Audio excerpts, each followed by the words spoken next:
representando a Federação Espírita do Estado da Bahia, em nome de todos os espíritas baianos, convidamos o Dr. Marcel Mariano, vice-presidente desta instituição, para homenagear nosso Divaldo pelos 60 anos de oratória espírita.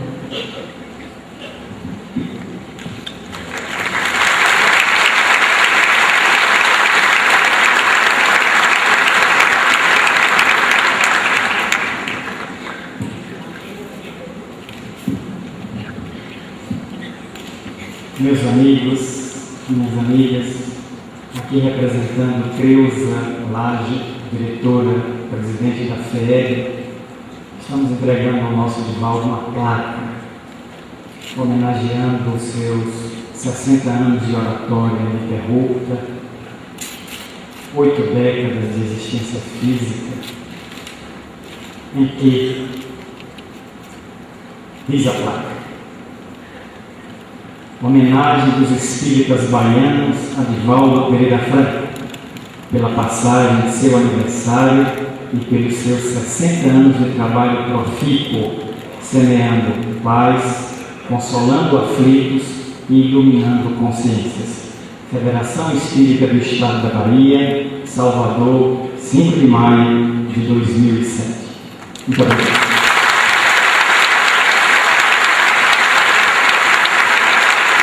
Convidamos também a senhora Itanilza, representando a caravana dos confrades de Aracaju, Sergipe, onde tudo começou, para prestar sua homenagem a Divaldo pela fidelidade à doutrina espírita nos 60 anos de oratória.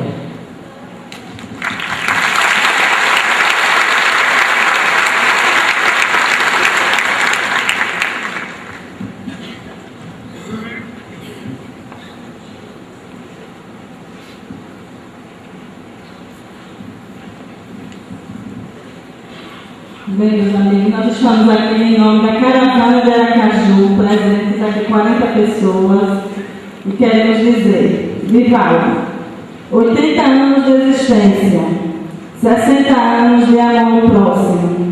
Nenhum caminho é difícil quando percorrido com esperança. Pode-se viver uma vida magnífica quando se sabe trabalhar e amar. Trabalhar pelo que se ama e amar aquilo que se trabalha. O bem comum uniu nossas mãos e guiou nossos passos durante uma vida em que caminhamos sob sua orientação. Por isso, nossa alegria por estarmos juntos. Pessoas como você deixam a marca por onde passa. Nosso reconhecimento e gratidão. Caravana de Aracaju.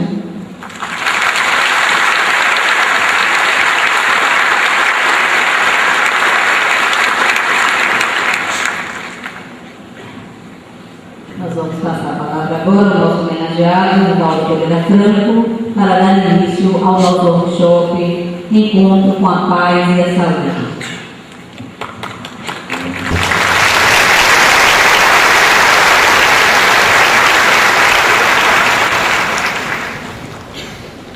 Senhoras, senhores, queridas irmãs, queridos irmãos espíritas, jovens, permaneça conosco a paz de Jesus Cristo. As nossas primeiras palavras são de gratidão, de afeto, reconhecimento ao Senhor dos mundos, pela subida honra que nos confere de nos encontrarmos na seara do seu Filho Jesus. Agradecendo essas homenagens, transferimos-las à doutrina espírita, que nos dignifica com os postulados exarados por Allan Kardec no Pentateuco da Codificação. Guardarei no imo d'alma a proposta de ternura e as vibrações de afeto, para que possa errar menos no período de existência que por acaso ainda tenha que percorrer no atual corpo físico. Vamos dar início ao nosso workshop. Inicialmente agradeceríamos que desligassem, por favor, os seus telefones celulares, ou que os colocassem apenas em vibração. O amor, a paz, são essenciais à própria vida. Jesus sintetizou a sua mensagem de amor quando nos propôs que nos amássemos uns aos outros, para que todos soubessem que somos seus discípulos. Gostaríamos de sintetizar a proposta inicial do nosso seminário em uma página de alcandorada beleza, escrita por um nobre autor francês que nos enriqueceu de maneira invulgar quando publicou sua primeira obra, Nesta Noite, a Liberdade. Referimos-nos a Dominique Lapierre, esse autor da biografia de Mohandas Karamchand Gandhi, o apóstolo da paz, o símbolo da não-violência. Dominique Lapierre sentiu-se tão feliz por haver publicado esta obra. Logrou sensibilizar o mundo, de paquistaneses a ingleses, de indianos a aqueles que antes se haviam posto contra a libertação da Índia, os membros conservadores do Império Britânico. Aquela história rendeu-lhe tantos estipêndios que ele pôde considerar-se um homem afortunado e passou a amar a Índia. Continuou a visitá-la e, ao perceber a miséria imensa que se distendia sobre o país continental, Dominique Lapierre observou a desgraça dos párias e aqueles marajás que tinham a desgraça moral. Resolveu então devolver um pouco à Índia do que a Índia lhe houvera proporcionado. E escreveu posteriormente um livro cujos direitos autorais ofereceu a uma obra de educação infantil. Um velho conde havia erguido durante o tempo da dominação inglesa um lar para crianças órfãs, para crianças párias. As vicissitudes da vida levaram o nobre a dificuldades financeiras muito graves. E a obra estava numa situação deplorável quando Dominique Lapierre percebeu que poderia fazer alguma coisa e escreveu então Muito Além do Amor. Será que existe algo que se encontre muito além do amor? Sim, o amor transcendental. A obra faz também uma análise do paciente zero, soro positivo do HIV. Narra os primeiros casos de AIDS que tiveram lugar em Los Angeles, em New York e Miami, quase que subitamente, surpreendendo a medicina com a presença do câncer de Kaposi, mas de uma maneira deplorável e avassaladora. Começa então a grande jornada para identificar o que logo depois se caracterizou como sendo uma epidemia mundial. Aquele paciente zero, que era piloto de uma companhia de avião, havia ele próprio disseminado o vírus na sua conduta apaixonada e irregular. E em breve apareceriam os portadores de AIDS em diferentes pontos do planeta, obrigando que se realizasse nos Estados Unidos a caça terrível a esse vírus desconhecido, assassino, cuja conduta irreversível no ataque ao organismo humano, ameaçaria talvez de extinção a sociedade terrestre. Quando Dominique Lapierre termina de escrever o seu livro, por volta de 1992, haviam 10 milhões de infectados no mundo, conforme os dados da Organização Mundial de Saúde.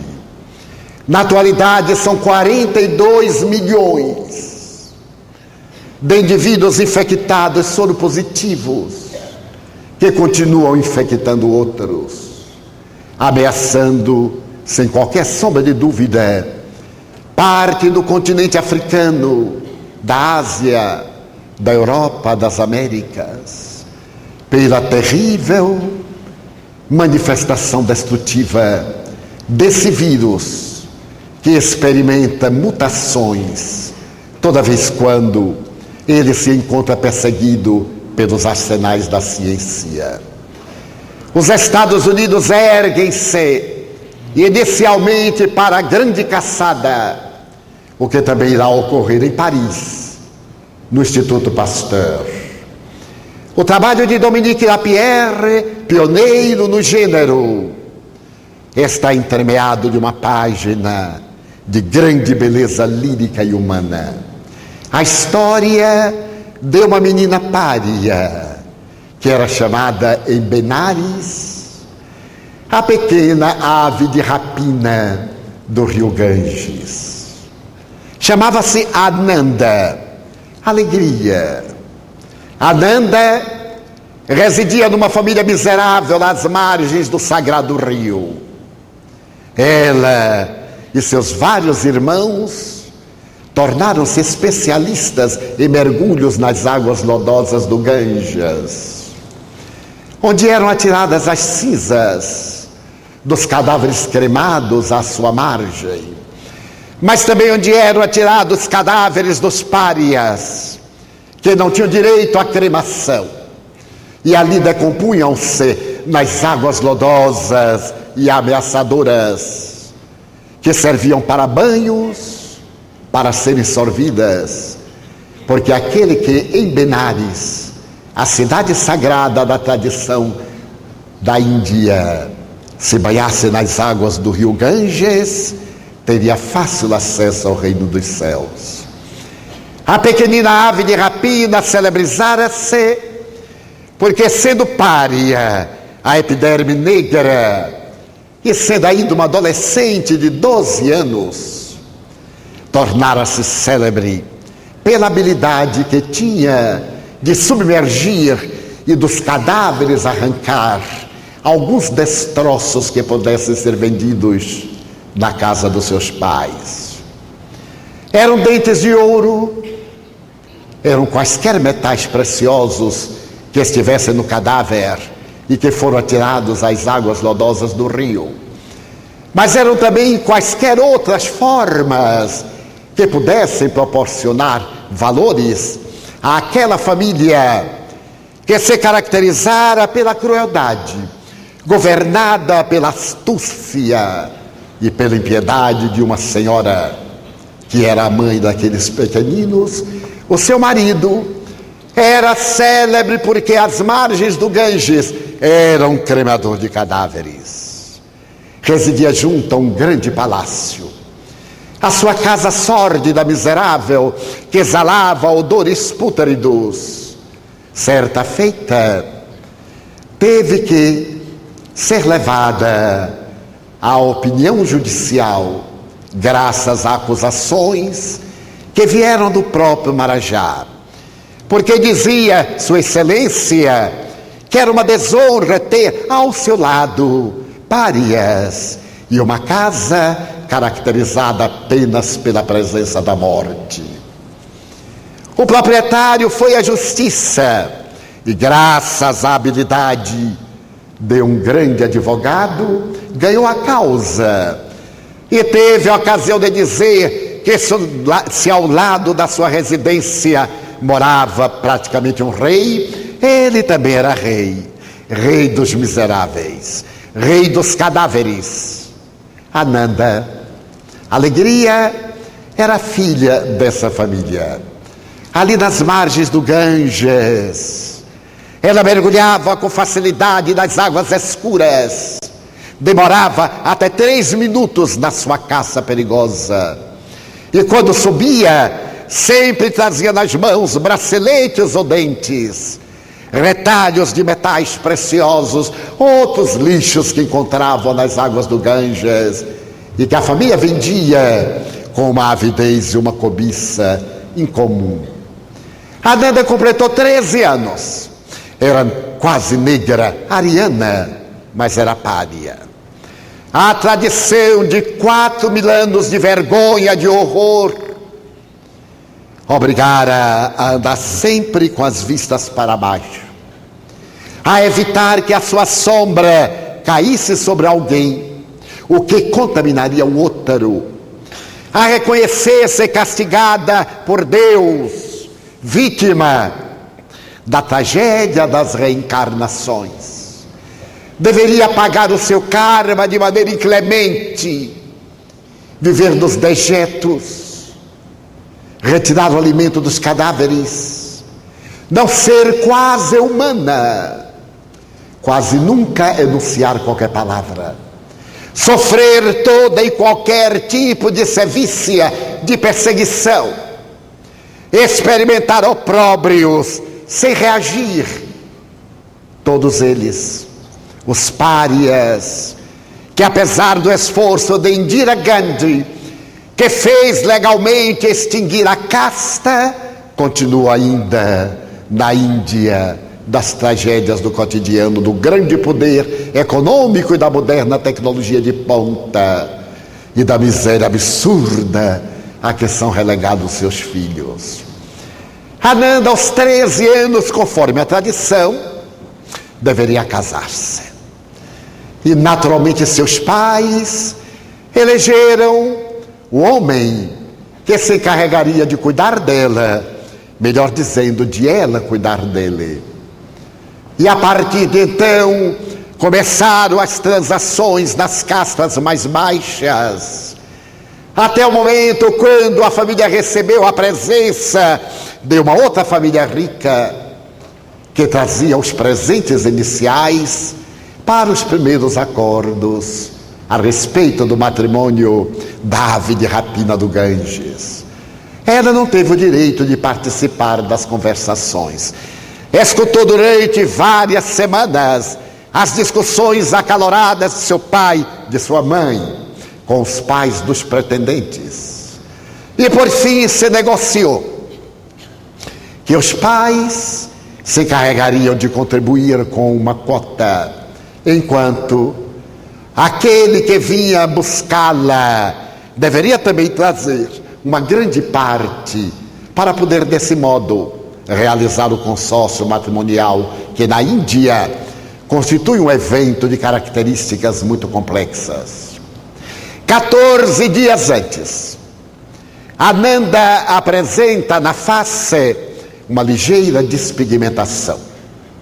E para sua surpresa, ao tomar de um alfinete, ela tenta perceber a sensibilidade e nota que não percebe a picada do delicado instrumento. Corre à mãe e diz-lhe que havia perdido a sensibilidade naquela despigmentação. A mãe assusta-se e chama um dos muitos curandeiros da rua, que exercia o papel de médico provincial. Amanda foi até ele e, depois de um exame muito rápido, o diagnóstico terrível: lepra. Ananda ficou estarrecida e a mãe, não houve mais qualquer diálogo. No dia seguinte, quando Ananda despertou, a família estava reunida, como sempre, diante da gamela do alimento que servia a todos. Ananda sentou-se, a família deu-lhe as costas e a mãe apresentou-lhe a porta da rua. Estava ali uma trouxa de farrapos. Era tudo quanto a pobre pária possuía. Ananda compreendeu não tinha mais lar. Agora deveria misturar-se aos 5 milhões de leprosos que deambulavam pelas ruas das cidades indianas. Era uma leprosa a mais. Alimentar-se com os cães, revolver as latas de lixo e abandonar todo e qualquer lugar onde pudesse ser instrumento de degradação. Ela ainda tentou falar alguma coisa. Seus irmãozinhos choravam, mas a impiedade do karma, na visão indiana, era terrível. E a mãe continuava hierática, apontando-lhe a rua. Ananda, pega a trouxa, 13 anos, pária, e sai de cabeça baixa para misturar-se na multidão colorida de Benares. Nem uma moeda sequer. Nunca mais poderia voltar ao lar. Não tinha família. Seu nome estava riscado do clã. No dia seguinte, o mensageiro foi à casa do noivo devolver os presentes e levar a trágica notícia da morte de Ananda. A lepra era o ingresso no cemitério dos mortos-vivos. Ananda vai agora mendigar junto a outros rancenianos. O seu rosto agora está marcado de maneira perfeitamente significativa. As abas das orelhas crescem, as abas das narinas apresentam algumas manifestações putrefatas. E Ananda mendiga de um lugar para o outro, até que se lembra que tinha no nariz um anel de ouro. Arranca-o e vai a um lugar qualquer e vende-o por uma importância miserável, o que lhe permite comprar algum alimento para não morrer à fome naqueles instantes. Mas a importância não lhe permite alimentos para uma semana sequer. E um dia, numa das estações de trem, Ananda desmaia. A fome está transida de dor. De repente, alguém toca-a com o pé. Ela abre os olhos. Um sorriso está acima do seu rosto. É um homem gentil. É um mensageiro da esperança. Eu necessito de alguém como você para tomar conta de 3 filhinhos que eu tenho. Você é a pessoa ideal. E deu-lhe 20 rúpias, que era uma importância expressiva. Ananda percebe que aquele homem veio dos céus. Ela reúne os trapos, levanta-se pela força do desejo de sobreviver, mas não olha, ele pertencia a outra casta. Ela segue-o como animal e ele a leva a uma hospedaria. Ananda é entregue a um capataz. Ele era aliciador de menores para a prostituição. O benfeitor era um proxeneta profissional. Ananda e outras meninas assustadas ali estão como presas para serem jogadas aos bordéis mais desventurados de Benares. As marcas da lepra são disfarçadas com alguma maquilagem. Ela submete-se aos mais terríveis suplícios, porque era uma pária para servir aos piores párias que transitavam por aquela região hedionda.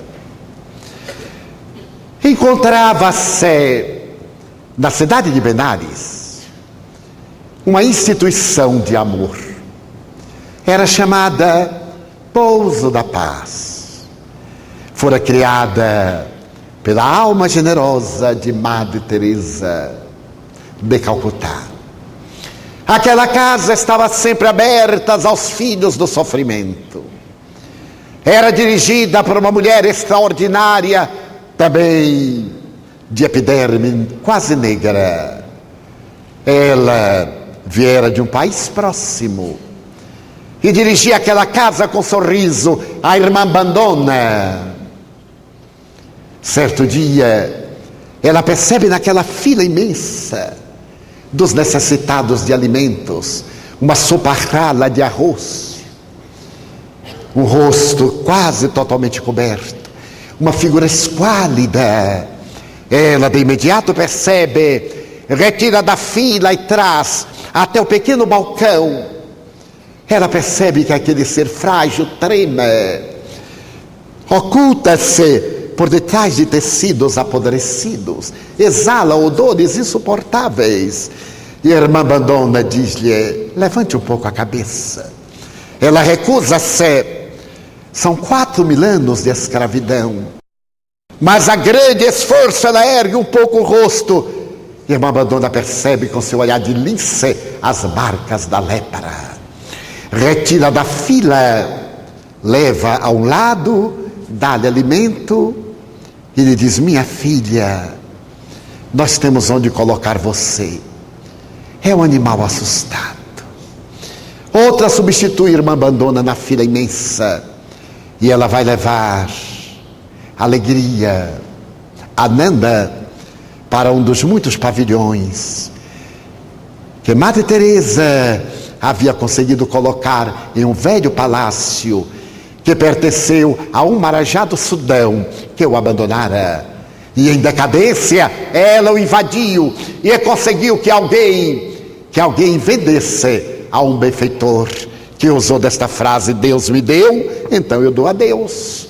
E ofereceu a Madre Teresa para colocar ali os seus primeiros infelizes, enquanto a população reagia terrivelmente contra a frágil freirinha que era estrangeira e que viera disseminar a lepra, que viera impor o seu Deus, muitas vezes apedrejada e perseguida pelas ruas de Calcutá, de Bombaim, de Benares.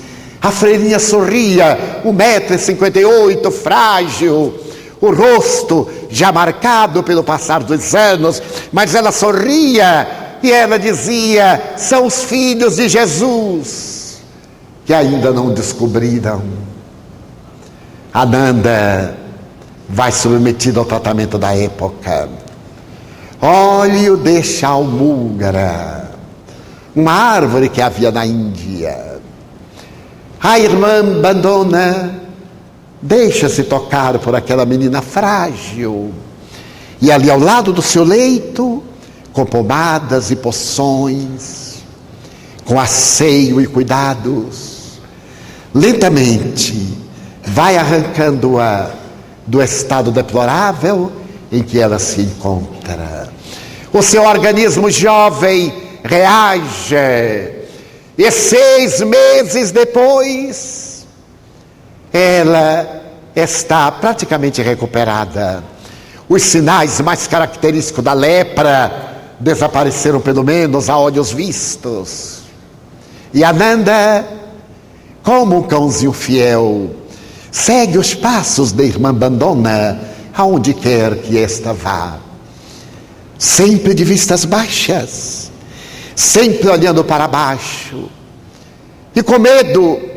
Aquela senhora, por certo, queria impor-lhe o seu Deus. Ela era pária, ela adorava 1000 deuses, inclusive a Ganesh, o Deus que representava uma das reencarnações de Krishna, que a tradição dizia que lhe amputaram a cabeça, e para que ele vivesse foi necessário amputar a cabeça de um elefante e colocá-la sobre o seu ombro. E Ganesh passou a ser um deus de grande poder em toda a Índia. A desconfiança dominava a alma da pequenina, o karma. Esse deus estrangeiro talvez não considerasse a reencarnação, os renascimentos dos infelizes. Mas um dia, quando Bandona e ela entram no pavilhão em que estavam os rebutalhos humanos, esteiras no chão, imundos, Eles eram 5 milhões no solo da Índia. Não havia como atendê-los. Então a irmã Bandona vê uma esteira e encontra um que estava do lado de fora, mais amputado, e tralho. Então aconteceu algo que a jovem Ananda não podia imaginar. Sai das sombras um ser que era menos que um cadáver. Cotos vem como animal e diz: a esteira é minha. E então, nesse momento, uma revolução dos desgraçados. Bengalas, pedras, paus, muletas voam, gritaria em vários dialetos. Irmã Bandona segura o crucifixo que ela tem, brilhante, de madeira, de oliveira, permanece petrificada e olha-os e diz: Pai nosso que estais nos céus. Não treme o músculo da face. Ela foi preparada para aquilo. A severa disciplina da ordem das Irmãs da Caridade havia-na preparada para a revolução dos beneficiados. A menina corre, esconde-se-lhe atrás e ela permanece. Uma aura de paz cai no turbilhão dos desgraçados. E daí a pouco todos repetem em inglês a oração dominical.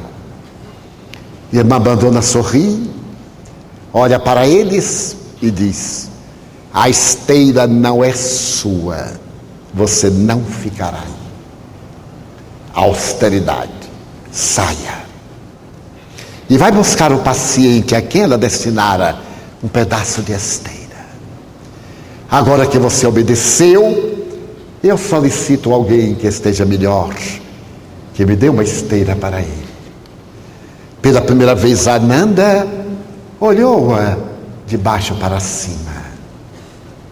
E a irmã Bandona pôde olhar Ananda. Sorriram. Iniciava-se uma era nova para a ave de rapina do rio Ganges. Dias depois, aparentemente curada, a menina chegou à irmã Bandona e disse: eu quero pertencer à ordem das Irmãs de Caridade. Era uma transformação inesperada. Irmã Bandona comoveu-se até as lágrimas. Conseguir que um pária saísse da sua perpétua condenação. Só o amor. Dar paz a um coração açoitado por milhares de anos de sevícia, de abandono e de ódio. É muito além o poder do amor. E agora a menina vai para Calcutá. A casa em Calcutá era chamada do coração puro. E quando ela chega lá, depois de uma longa viagem de trem, é recebida carinhosamente, agora por uma outra mulher extraordinária.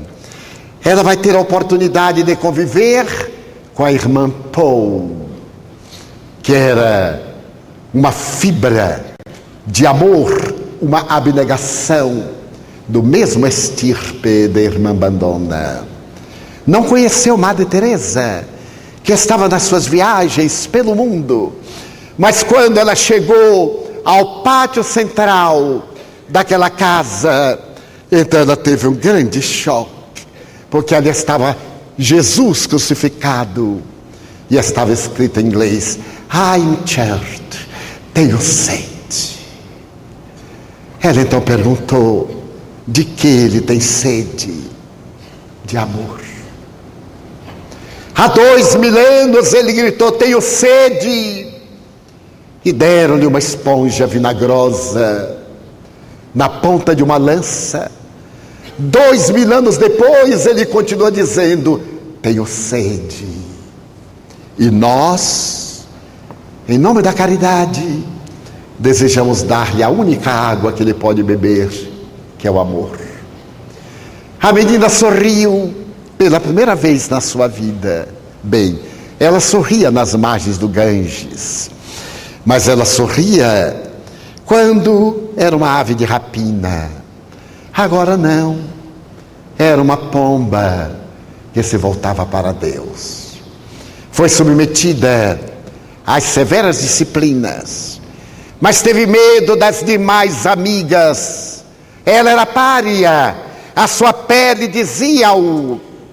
E todas, apesar de estarem numa casa de caridade, olhavam-na com suspeição, tinham medo do contágio, o contágio do karma, a degradação daquele espírito que deveria carregar eternamente a culpa.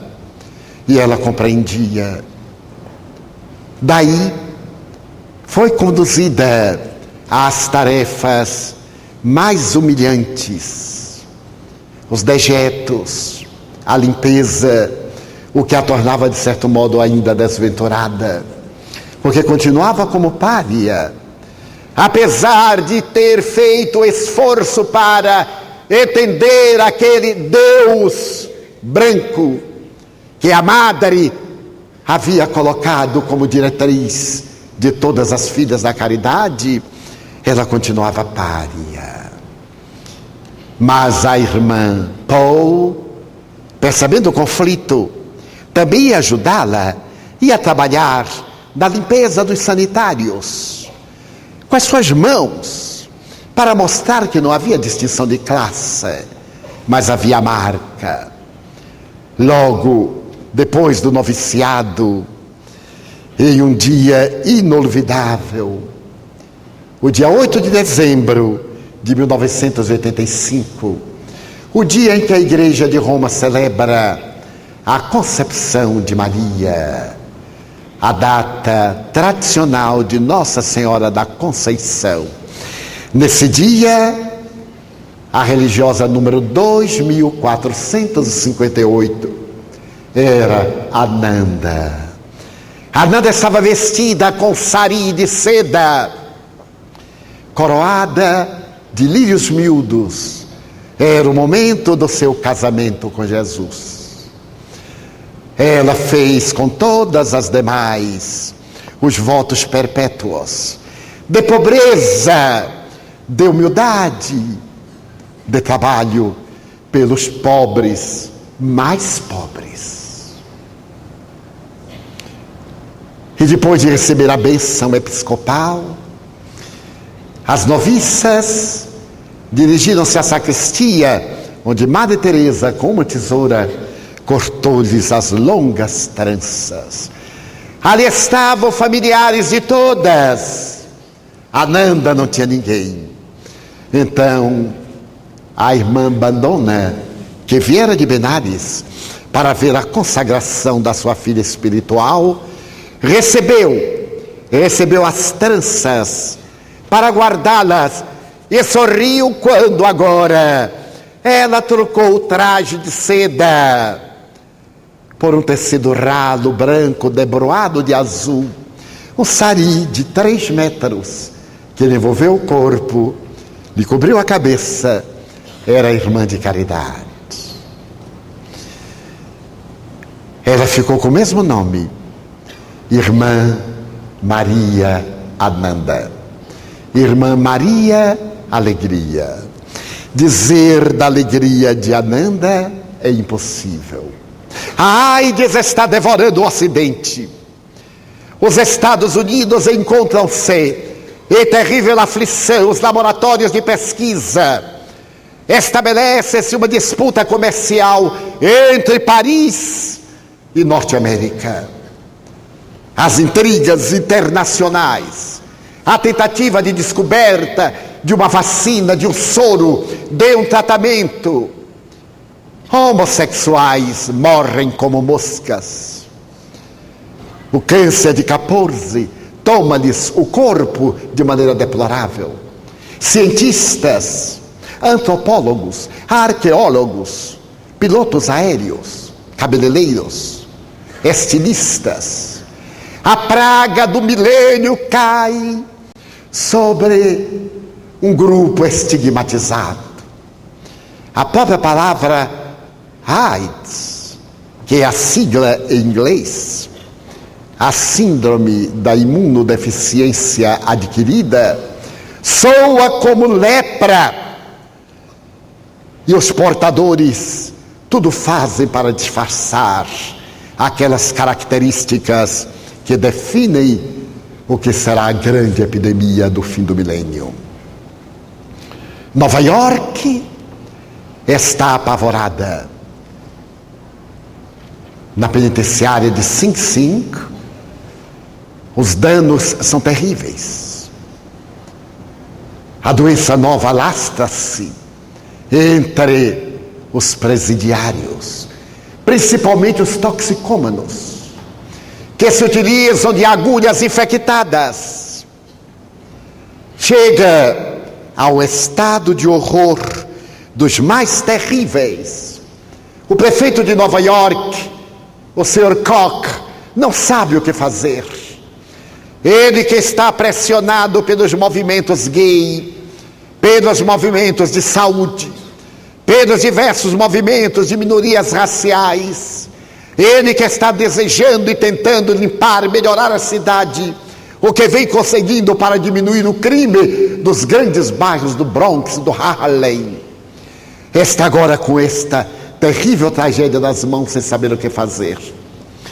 Então ele teve a ideia de conseguir uma casa aonde se pudesse colocar pelo menos alguns portadores, aqueles que estavam sob os viadutos.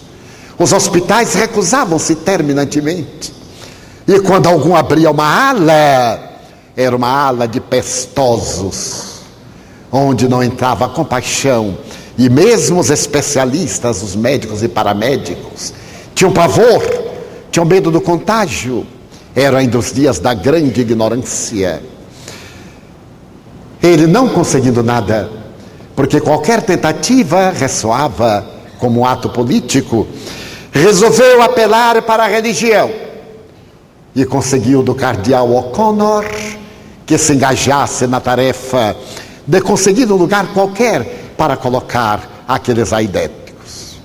E foi em Greenwich Village, o bairro boêmio de artistas, de celebridades em New York, que numa área praticamente do fim, onde vivia uma grande comunidade gay, se encontrou uma casa que pertencia a uma das ordens religiosas sobre a qual o cardeal tinha uma influência, e então foi oferecido ao prefeito para que ali instalasse a primeira casa de socorro humanitário aos portadores da AIDS.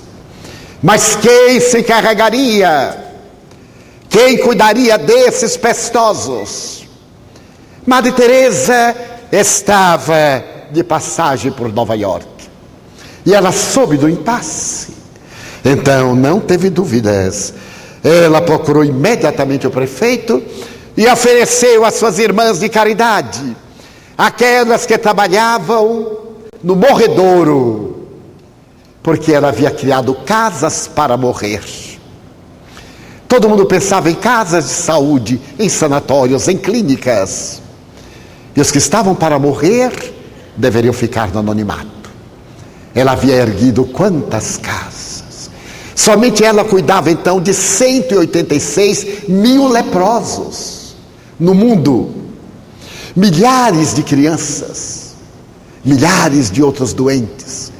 Então a freirinha entrou no gabinete do prefeito de Nova York e ofereceu às suas irmãs com uma condição. Tudo teria que ser muito simples, rigidamente pobre, porque elas haviam feito voto de pobreza e deveriam viver não nos padrões americanos, mas nos padrões de Calcutá, na Índia. Depois de muitas demarches, ela foi visitar a casa de 3 andares, que pertencia a uma pequena comunidade religiosa junto à igreja.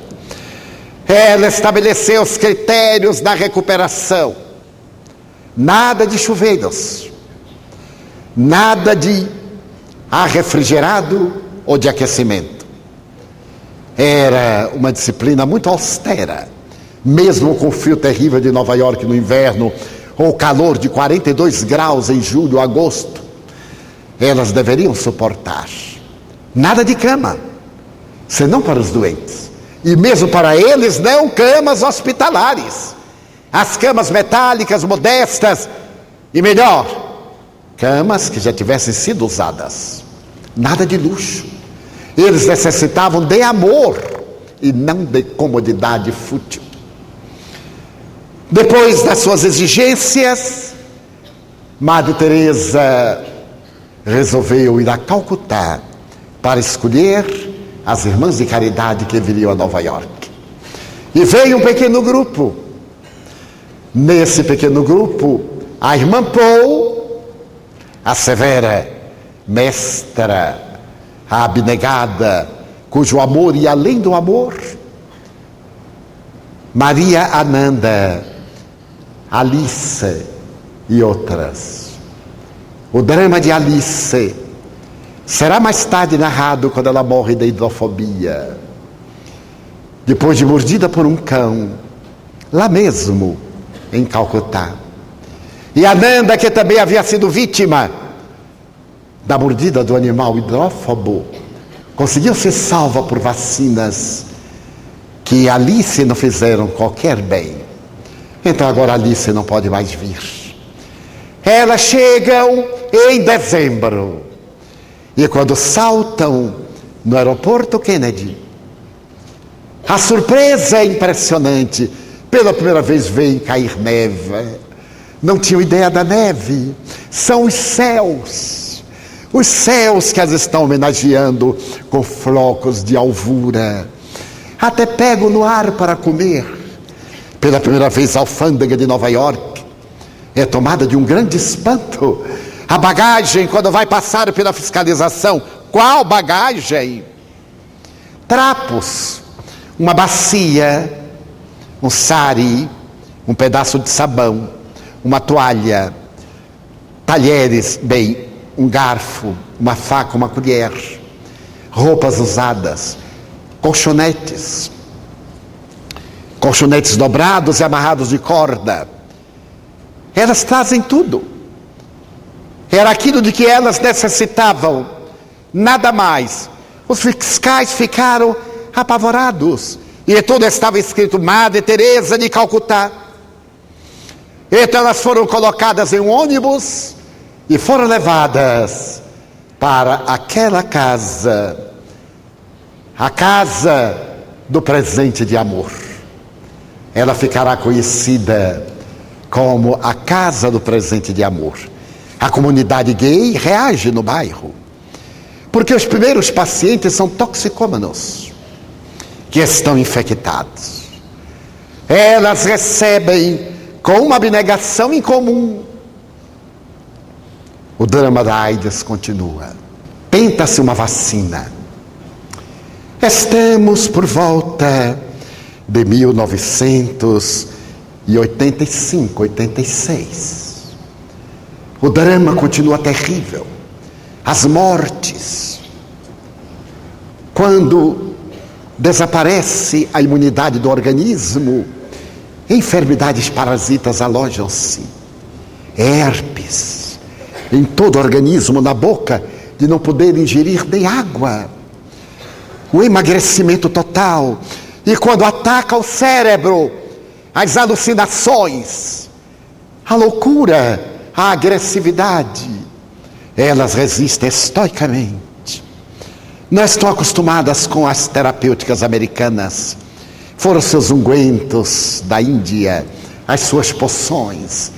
Então um grande médico que vai ser voluntário tenta dissuadi-las daqueles métodos primários, fala-lhes de antibióticos. Elas estavam acostumadas a cuidar de pacientes que iam morrer, mas a mentalidade americana era de prolongar-lhes a vida para que eles pudessem viver. Elas tinham dificuldade de entender isso. Deve ser tão bom voltar para a casa do pai. Não tinham ideia de como se contraía a doença. Aquele puritanismo da igreja tradicional. a ausência de conhecimento dos dramas da sociedade contemporânea, na grande pátria americana, a promiscuidade sexual, elas ignoravam totalmente, não tinham ideia.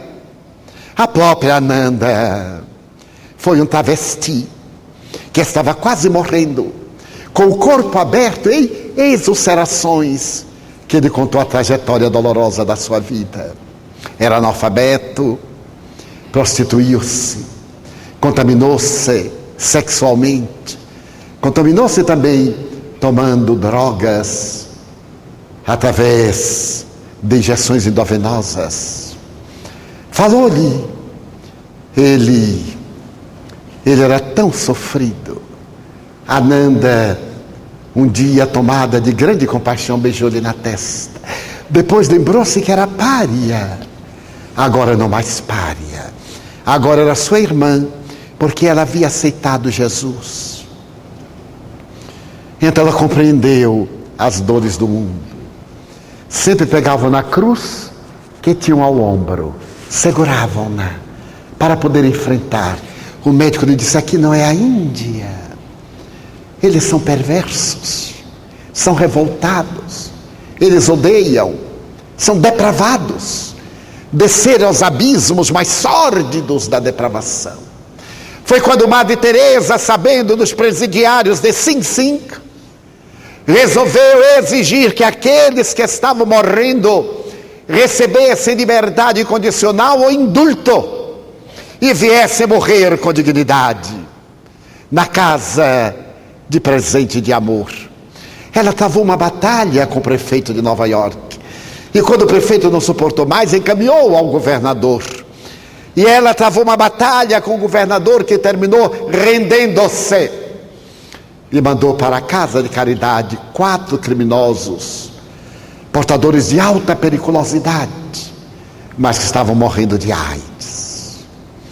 E ali Madre Teresa e as suas meninas começaram a cuidar deles, a dar-lhes amor. Um deles apaixonou-se por Ananda, depravado e sórdido, não podia entender, apaixonou-se terrivelmente por aquela menina negra, mas era um negro indiano, silenciosa, um olhar que penetrava profundamente. A lepra desapareceu. Como? Não se sabe. Não teve recidiva. 3 anos depois não tinha tido recidiva.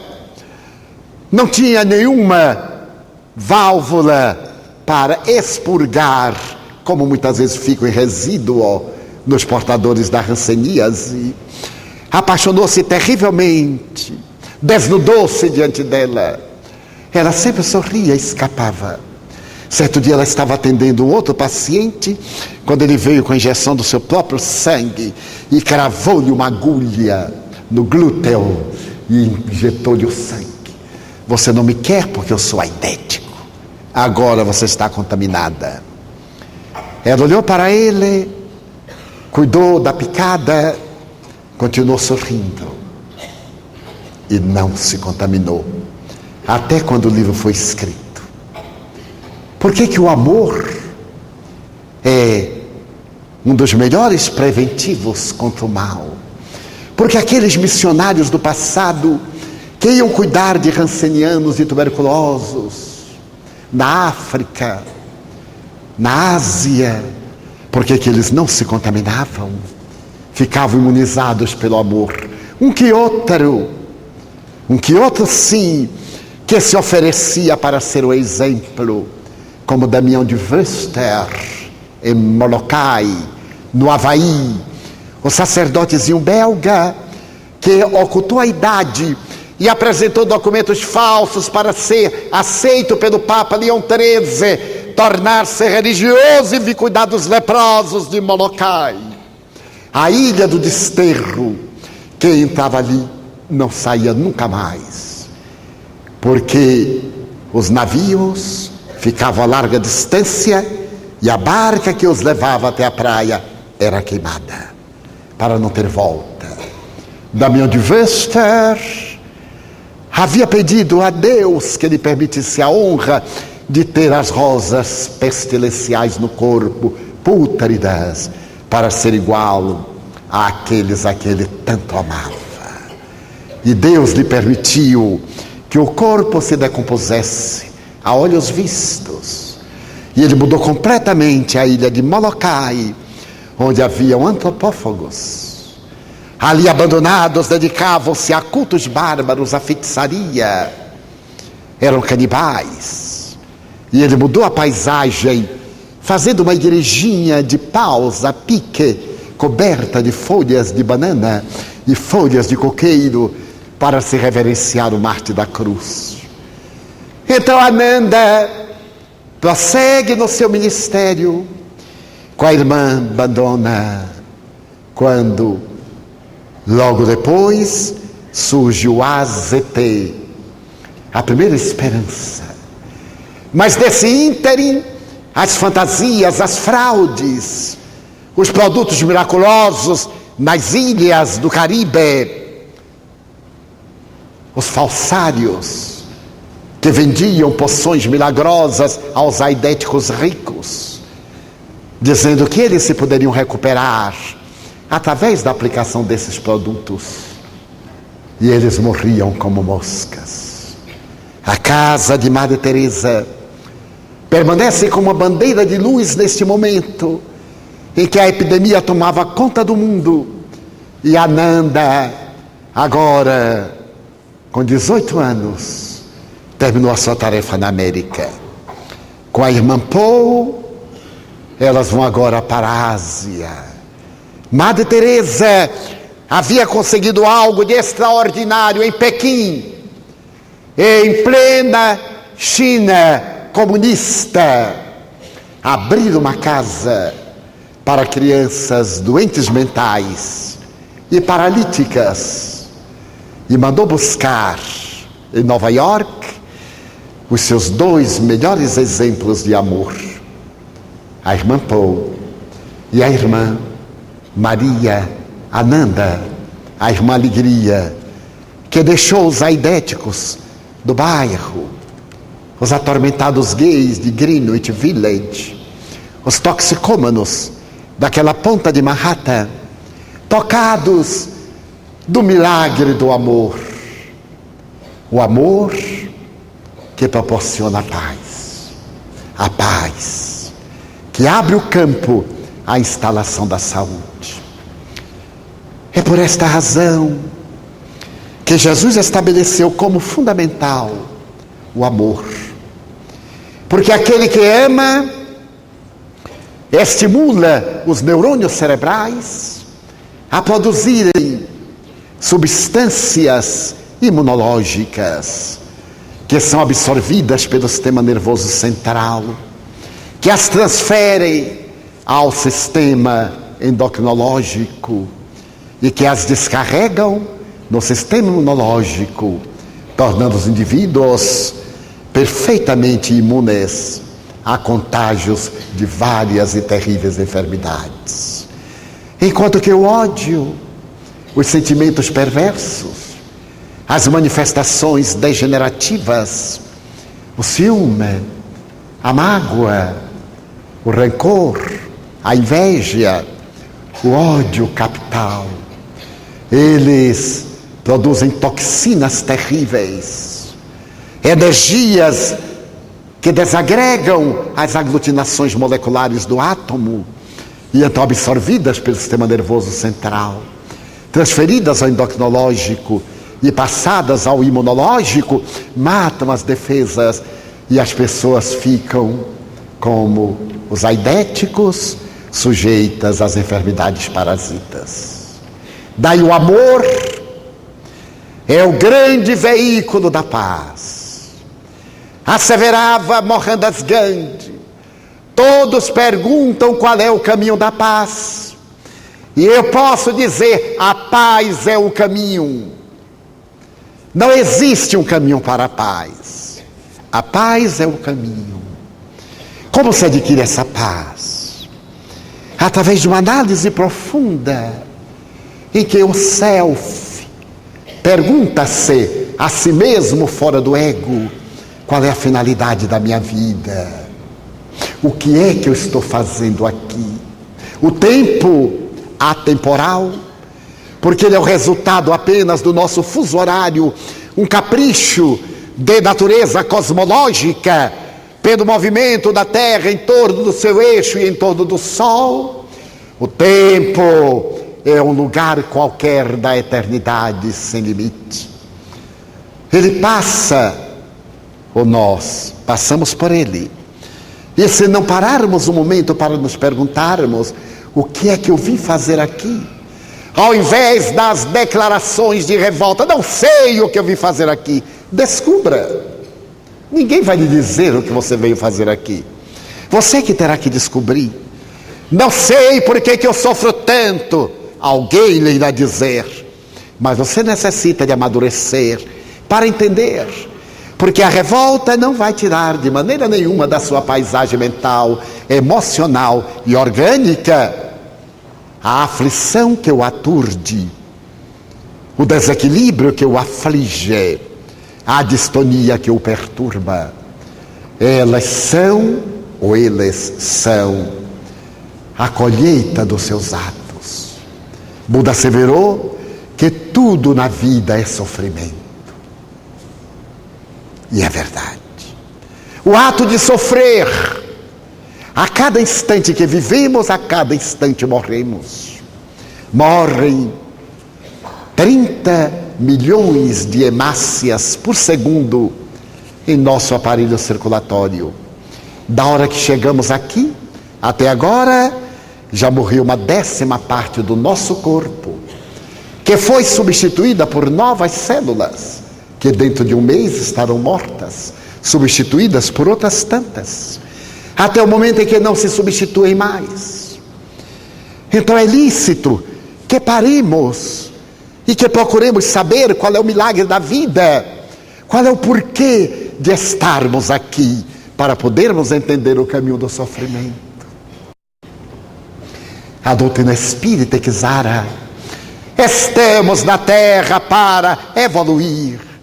A Terra é o abençoado educandário, onde desenvolvemos as nossas aptidões, aquelas que dormem em nosso mundo íntimo.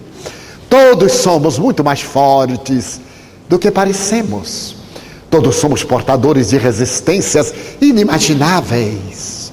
Basta que acionemos esses mecanismos que estão latentes em nós.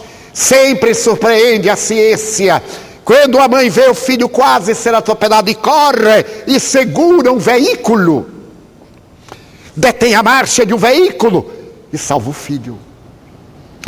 Força mais do que hercúlea. Sempre chama atenção nesses momentos de crise, a força que vem de dentro do indivíduo e dá-lhe dignidade para enfrentar quaisquer situações. Ananda é o exemplo do amor da irmã Bandona e se torna o exemplo de amor para muitas vidas. No momento quando nos resolvermos por amar, sem libido, sem paixão, sem interesse mesquinho de troca de interesses, quando simplesmente resolvermos amar, como a violeta esmagada pela pata do cavalo, que ele retribui o golpe perfumando-a, como o sândalo, que no momento em que vai ser decepado, perfuma a lâmina que o corta, como o homem da cruz, que pede ao Pai que os perdoe, porque eles não sabem o que fazem. Quando nós pudermos iniciar o amor, de que forma? Tendo compaixão. Somos tão impiedosos. Alguém começa um problema degenerativo e ao invés da misericórdia, o acosso. Ao invés da compaixão, o ridículo. Ao invés da caridade, a indiferença. Quem viver, chegará lá. É raro atingir-se uma idade provecta e não passar por um transtorno de Parkinson, de Alzheimer, uma degenerescência qualquer. Então só há uma alternativa para não chegar lá: é morrer antes. A falta da substância que fez o cérebro diminuir, encolher-se, petrificar-se, já está em nós. É só o cérebro deixar de produzir. E nós vamos ter o pequenino Alzheimer, que ficou muito gentil nesta narrativa de um médico a um paciente. Tenho duas notícias a lhe dar. Uma boa, outra má. Qual é que você prefere primeiro? E o paciente diz, a má. Então, quero dizer que você está com Alzheimer. Nossa! E a boa? Dentro de 20 minutos você já esqueceu. Então, é uma maravilha de Deus. Estar com Alzheimer não é problema para o enfermo. É karma para quem vai cuidar do enfermo. Então não é culpa do enfermo, não. Quem cuida é que é o devedor. O enfermo é somente a cobrança generosa e amiga. Paga, meu bem. É o karma diferente do de Ananda. Então vamos fazer o nosso intervalo.